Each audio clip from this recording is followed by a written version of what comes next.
All right, I think we're live. I'm not sure, but I think we are. Let's see. I cannot. It doesn't matter. Well, all right. Let me know. Is the audio fine? Are you doing good? That's obviously the most important thing. Let me know if everything's working. I think it is. I mean, my everything that I'm using shows that it's fine. But sometimes that can be a little unreliable. So let me know down in the chat. I'll make sure to keep an eye on that. We're also live on Binance Live. So what's up, everybody from Binance Live? We'll be watching the interest rate decision. We'll talk a little bit about what to expect, and we will. Excuse me. We will watch the press conference live together. Nice. So grab your popcorn, and it's gonna be fun. Hopefully. What's up, everybody? Hope you're all doing great. And yeah, it seems to be working fine. I was still looking at some. This was one of the signals today. Like we tried longing from here. It's now in profit, but I expected more. I mean, when we got this bullish breakout right here, I expected us to like take that quick break retest and then head up. But you can see that we hit this trend line right here, and that was actually stronger than expected. I already have the live stream to watch the Federal Reserve press conference live together. Hopefully this is a good one. We'll turn on some subtitles then as well, so don't worry about that. You'll be able to hear it, hopefully, and otherwise see it. It's in 6 minutes. Interest rate decision itself went from 5 to 5.25. That was not going to be different. It was just going to go up to 5.25. Was as expected. So we just got, we did not really move because of it. Like I said earlier today, we got some bullish momentum because of that, because most people expect some sort of bullish remarks during the press conference. But apart from that, nothing really happening, right? I mean, this is, if you take a look at the volatility of Bitcoin, like on the 15 minute, like this is it. We first got that bullish move at like 7:30, immediately followed by a huge bearish move, and then followed by a huge bullish move, and then followed by a huge bearish move. That's just usually what happens with these interest rates now. But all right. So that's what we'll be doing. My stream is lagging a little bit. Yeah.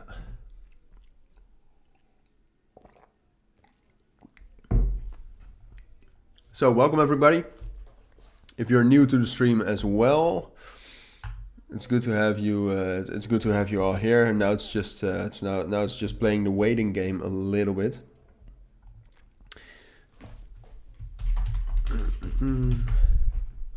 I also have to keep track of some signals every now and then. To keep an eye on that, we'll take a look at a fresh Bitcoin chart. I think that's nicer. Here, that's better. It's a little bit bearish over the last 15 minutes, but nothing really to worry about. We'll take a look at the 15 minutes though. That's so what we'll be doing, and let me know if that's something you will appreciate or not.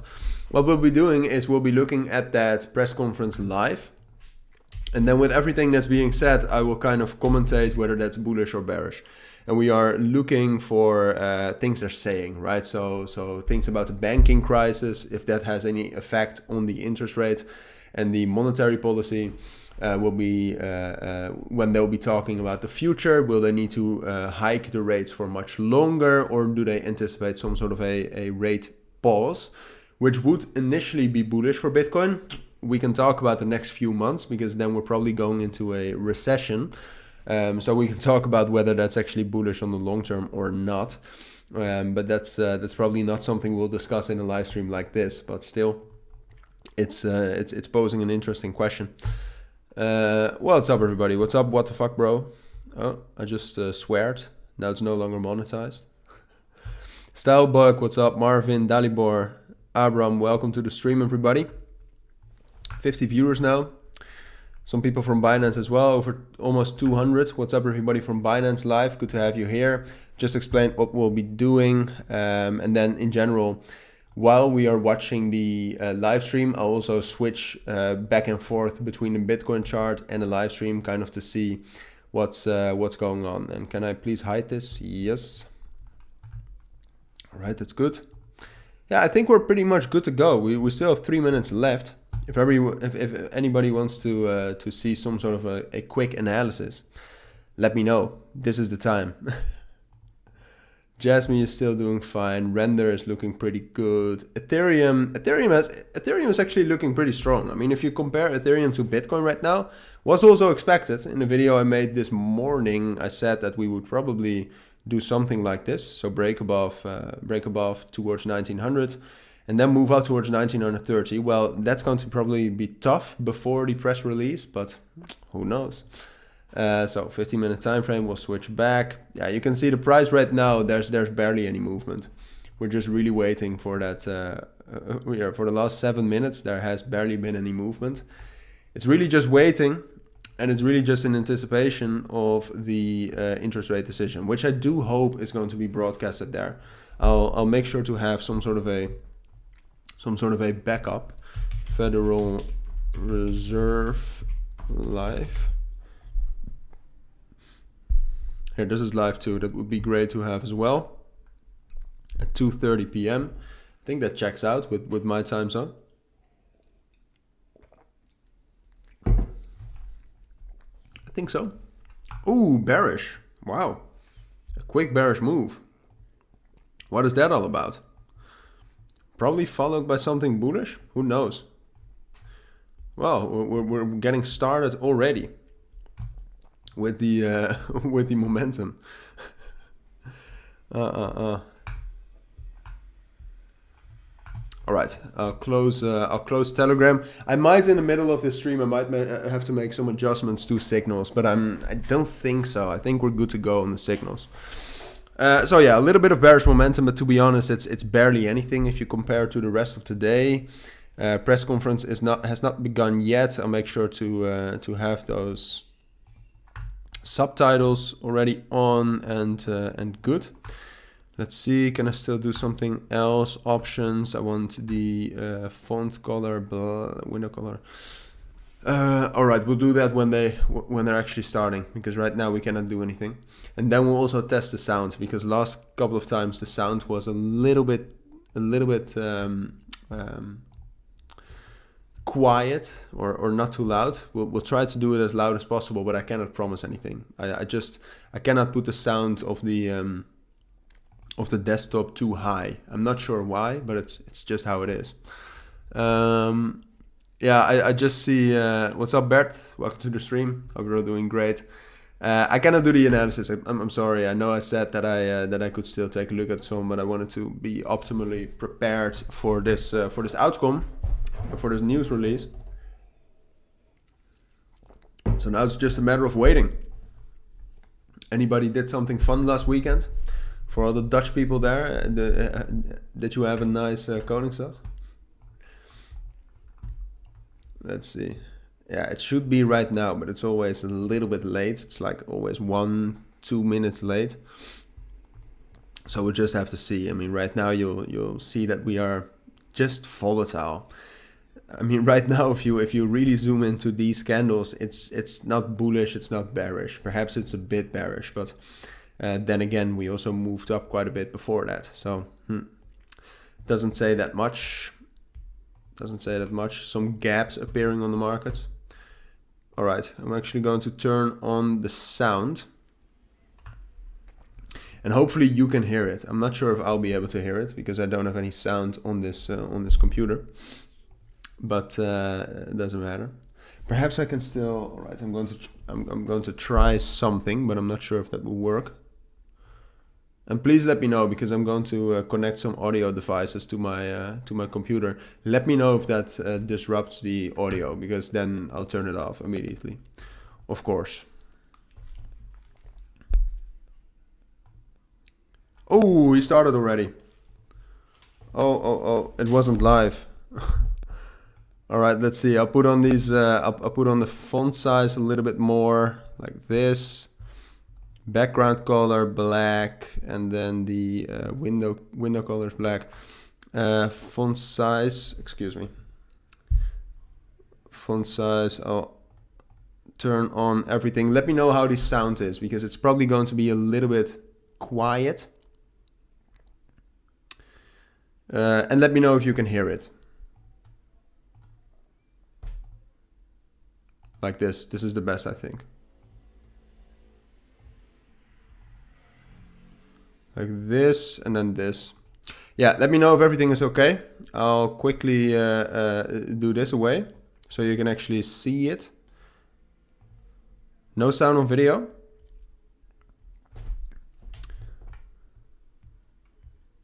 Is there no sound?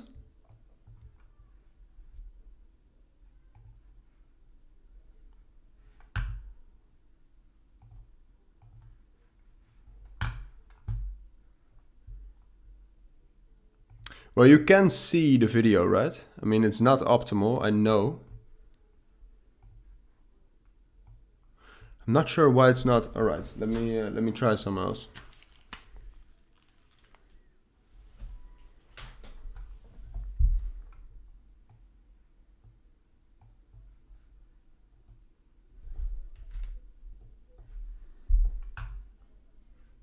Yeah, this is not ideal, but I'm actually not sure why it's not.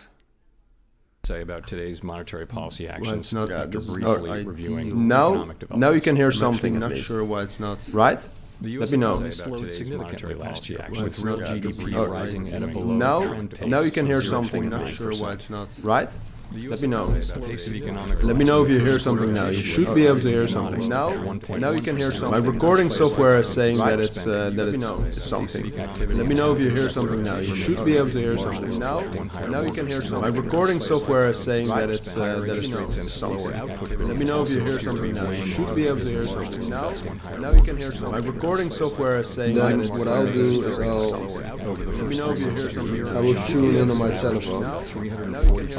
Recording And then that way, what I'll do is I will tune in on my telephone. Even so, there are some signs And then that way, what I'll do is back into very balanced. I will tune in on my telephone. All right, this is relatively bullish. And then that You way, probably see it in the market.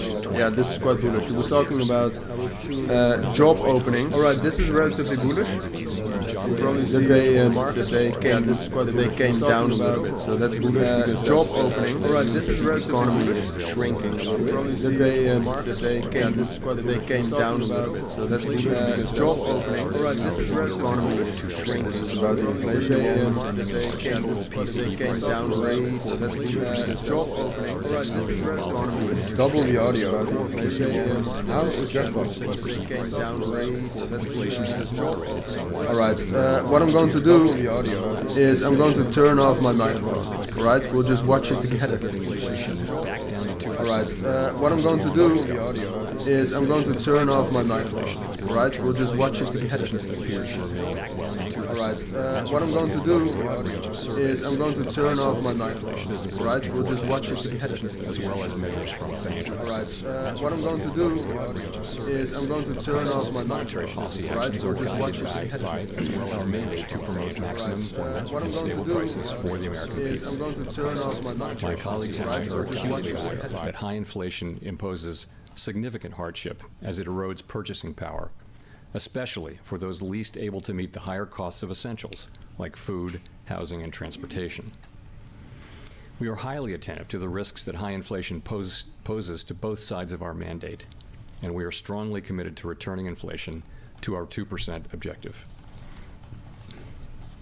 At today's meeting, the committee raised the target range for the federal funds rate by a 1/4 percentage point, bringing the target range to 5 to 5.25%. And we're continuing the process of reducing our securities holdings. Now you can still hear me, right? With today's action, we have raised interest Now you rates can by still 5 hear me, percentage points in a little more and than it's a not year. echoing, right? We are seeing the effects of our policy tightening on demand in the most interest rate sensitive sectors of the economy, particularly housing Please and let me investment. know.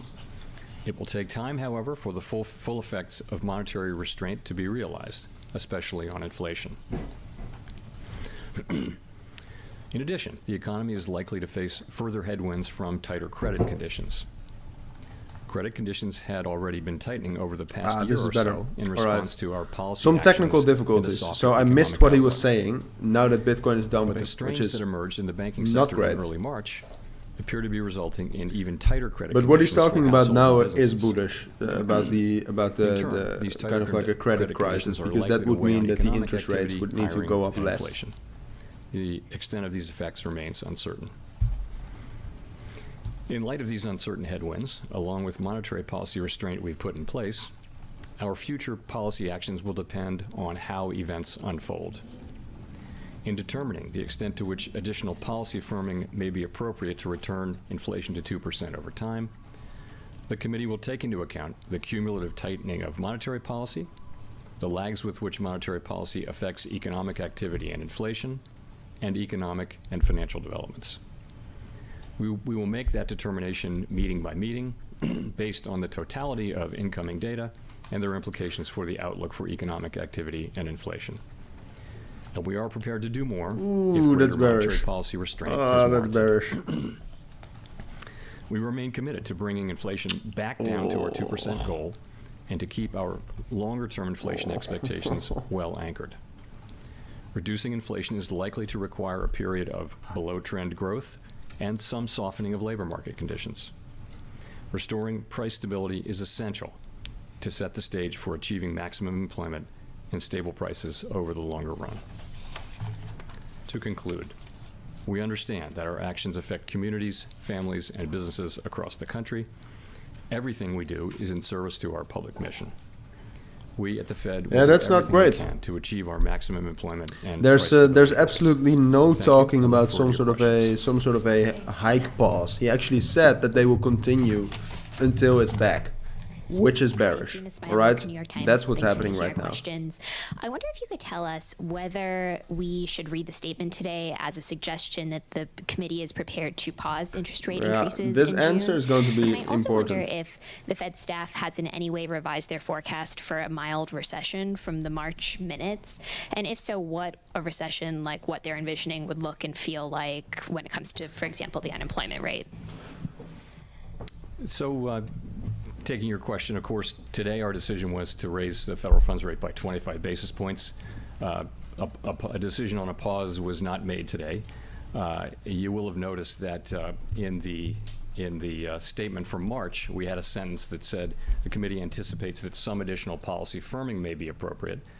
That sentence is not in the statement anymore. We took that out, and instead we're saying that in determining the extent to which additional policy firming may be appropriate to return inflation at 2% over time, the committee will take into account certain factors. So that's a meaningful change that we're no longer saying that we anticipate. And so we'll be driven by incoming data, meeting by meeting, and we'll approach that question at the June That's meeting. not bearish, neither bullish. So the staff's forecast is so. Let me start by Bitcoin right saying now? that that's not my Pretty own stable, I would most likely case, which It's is not really amazing. that the economy will continue to grow at a modest rate this year. And I think that's so. Different people in the committee have different forecasts. That's my own assessment of the most likely path. Staff produces its own forecast, and it's independent of the forecasts of the participants, which include the governors and the Reserve Bank presidents, of course. And we think this is a healthy thing, that the staff is writing down what they really think. They're not especially influenced by what the governors think, and vice versa. The governors are not taking what the staff says and just writing that down. So it's actually good that the staff and individual participants can have different perspectives.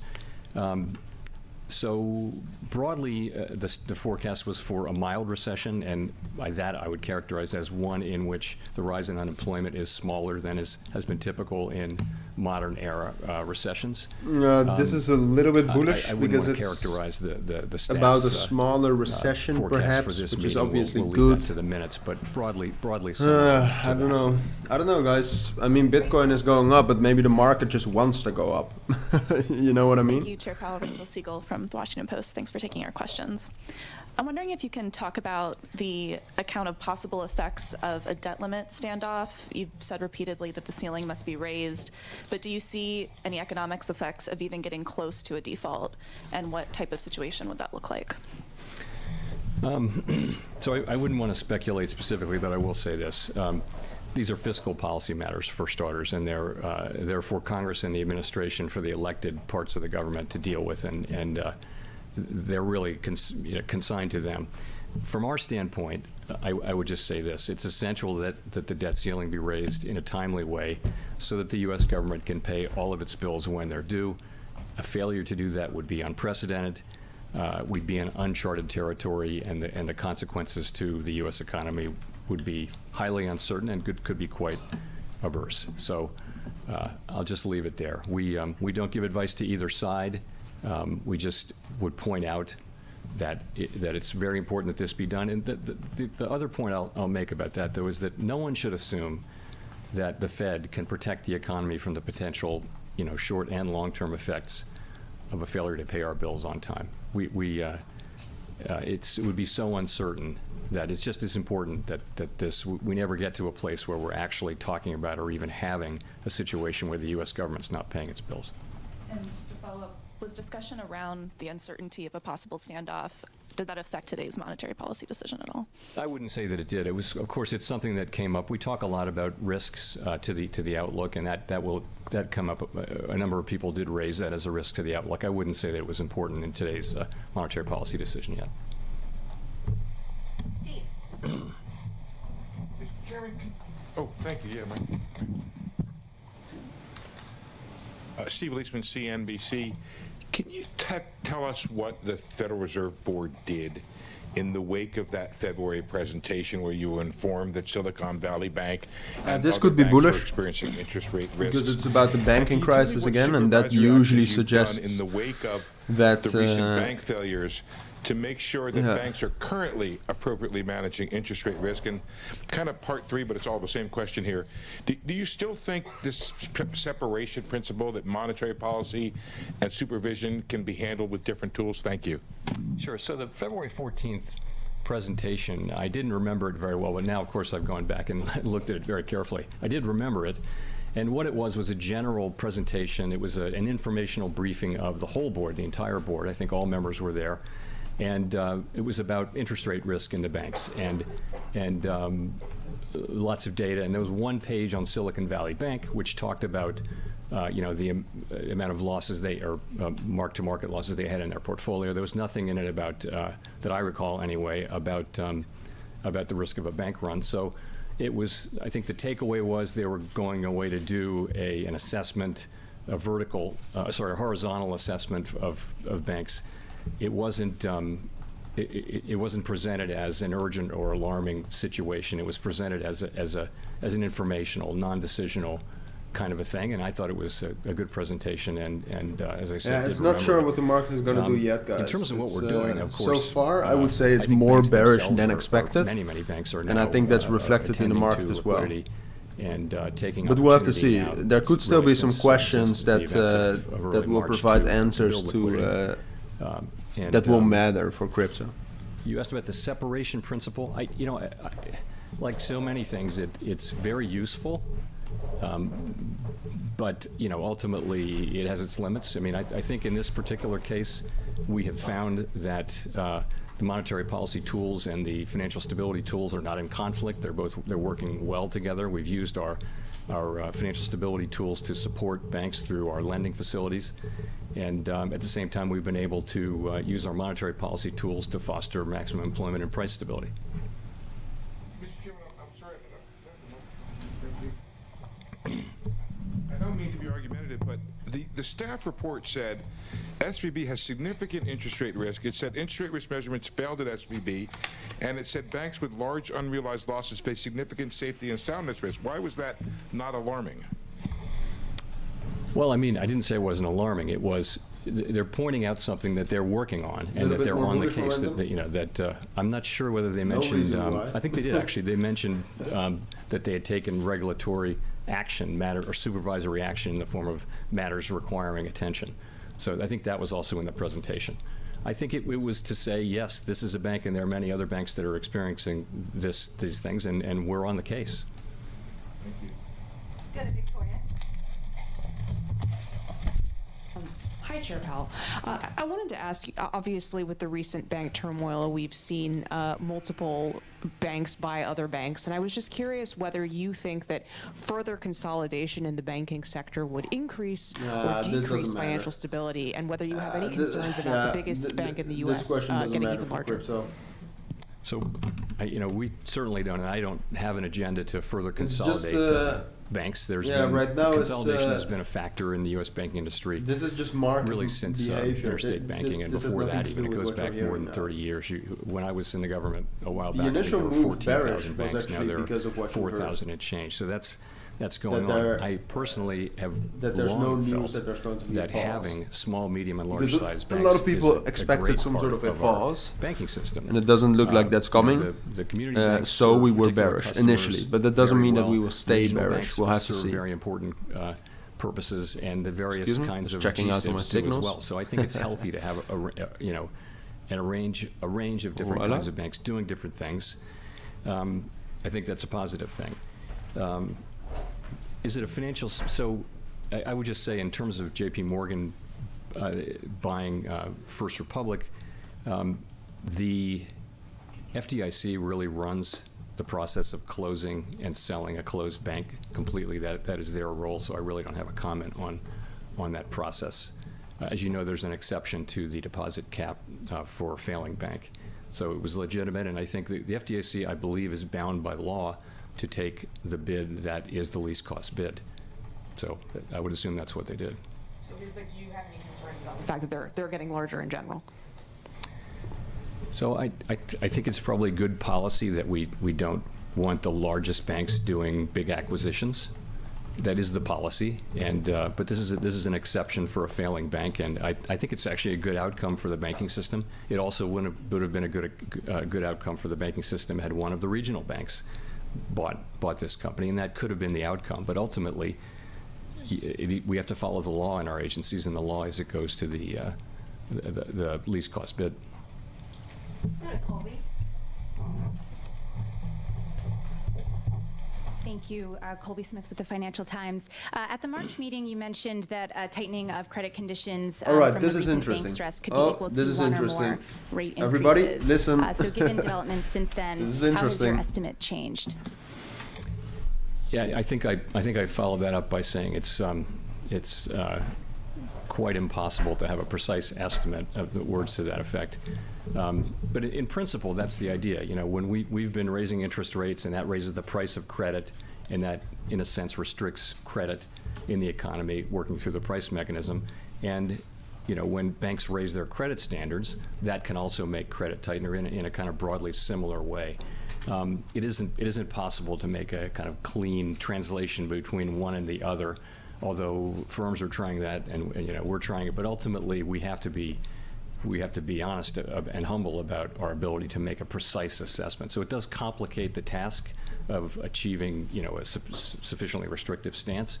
But I think conceptually, though, we think that interest rates in principle, we won't have to raise rates quite as high as we would have had this not happened. A little bit bullish, the extent perhaps. of that is so hard to predict because we don't know how persistent these effects will be. We don't know how large they'll be and how long they'll take to be transmitted. But that's what we'll be watching carefully to find out. Just to quickly follow up, what does it suggest about the scope for the committee to pause rate increases perhaps as early as next month, even if the data remains strong then, if it's having some kind of substitute effect? This is just something that we have to factor in as we want to find ourselves. So I guess I would say it this way. The assessment of the extent to which additional policy firming may be appropriate is going to be an ongoing one, meeting by meeting, and we're going to be looking at the factors that I mentioned that are listed in the statement, the obvious factors. That's the way we're going to be thinking about it. That's really all we can do. As I say, it does complicate. We have, a broad understanding of monetary policy. Credit tightening is a different thing. There's a lot of literature on that, but translating it into rate hikes is uncertain. Let's say it adds even further uncertainty. Nonetheless, we'll be able to see what's happening with credit conditions, what's happening with lending. There's a lot of data on that, and we'll factor that into our decision making. Howard Schneider with Reuters. Thank you. So noting that the statement dropped the reference to sufficiently restrictive, I was wondering, given your baseline outlook, whether you feel this current rate of 5 to 5.25% is in fact sufficiently restrictive. So that's going to be an ongoing assessment. We're going to need data to accumulate on that. I think most interesting things have been said. I think so. Oh, I was just sitting back. All right. Yeah, I'm done with listening to that. How's everybody doing? Is everybody still awake or not? Let me check the chat. Yeah, Ortega, I mean, that's a strategy. Try it out. It's a bit more difficult than you think, because then you're assuming that when you close the one position, it only will continue to go down. If you actually close the long position and then the price goes up, then you're in a loss. So it doesn't really work like that. All right. Before getting out of the stream, let's do a quick overview of what happened and what it means. All right. Let's do that. We'll take a look at my good Bitcoin chart. So right now, this is the technical situation, right? So the technical situation is as follows: we're in this area right here between this major resistance level around, I would say, 28,800, which, as you can see, historically is well respected. It's a strong resistance level. And then here at the bottom, we got a strong support level at around, I would say, 27,800, 27,700. Now, what we expected from the interest rate, given all of the economic data from the US in the month of April, is that perhaps there would be some sort of a talk about pausing the hikes. The interest rate has been hiked, so has been increased for the last, well, I don't know how long, for the last year or so. Which is bad for crypto, and we wanted to hear that they would stop increasing it. That was kind of what was expected, or at least according to my sentiment analysis, that was what was expected. Now, what he said, and what therefore the outcome is that they will not even talk about it. They will just take a look at it from meeting to meeting. That's all. That's what he said. So the expectation was, all right, we're maybe going to get a rate hike pause. And the outcome was, well, who knows? I don't know. We'll take a look at it next meeting again. So is that bullish? Is that bearish? I don't know. It's just tough. I mean, let me know what you think. It's your guess is as good as mine, to be fair with you. I would say, to give you my fair opinion, and I gotta say, perhaps I'm a little bit biased because I have some trades running in my trading signal group that say that the price will go up. So maybe I'm a bit biased, all right? I'm just going to admit that to you. But I would say that that I feel like it's more likely that we will see some bullish momentum. And the reason for that is that even though the expectation was that we were going to get some sort of a hike pause, we knew that the interest rate would go up with this meeting. For next meeting, the rate can still be paused. It can still happen if all of the economic events, so everything that's coming, initial jobless claims, job openings, unemployment rate, inflation rate, if that's all pointing towards less inflation, they can still pause it. It's not that they said that they will not pause it. That's not the thing. It's just that they said that they will just decide it with the next meeting, depending on the economic results. And apart from that, the trend in those economic results is and has been that we are getting into some sort of a recession, and that therefore the inflation rate is dropping down, and that therefore the interest rate needs to go up less. So I think, if we take a look at Bitcoin and we think of it as that we're in this little box, let me make that nice and yellow for you. We're now in this box. If I would have to say that we will get a bullish breakout or a bearish breakout, I would say the most likely scenario is that we will have a bullish breakout. Oh, I'm not sure why the arrow looks like that. But I would say that is more likely. because the market still expects the interest rate to sometime go down. The entire economic climate in the US is still pointing towards that. And therefore, I would think the most likely scenario is a bullish breakout and then next resistance at 29,700. But to be completely honest with you and to be fair with you, this could still take a while. This could happen next week as well. So yeah, it's about that. It's just it's tough, and that's the conclusion. We'll just have to wait. Just take a screenshot of this pic. This is the situation right now. We are technically also consolidating. So we could also still consolidate between 28,800 and 27,700 for the next week, and then have a breakout next week. That does mean that we can have a better trading week, because all of this volatility is not good for trading stability. But yeah, I'm going to leave it at that.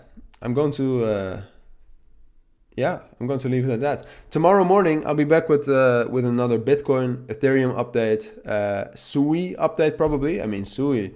I wonder how that's been doing right now. I'm actually not sure, but that was also today. It's been a busy day. We're now at 1.3. We've pretty much stabilized ever since the beginning. Volume at 1.2. But yeah, I'm going to leave it at that. I gave you my thoughts on it, but again, as you know, I could be wrong as well. So I want to thank you all for being here. It was nice. Listening to this together, even though we had some technical difficulties. I did not forget. But yeah, it was good to have you all here. I will definitely see you in the Telegram group or the Discord group, or in the Signals chat room on YouTube, wherever. But for now, I want to wish you all a great night, great evening, or great afternoon.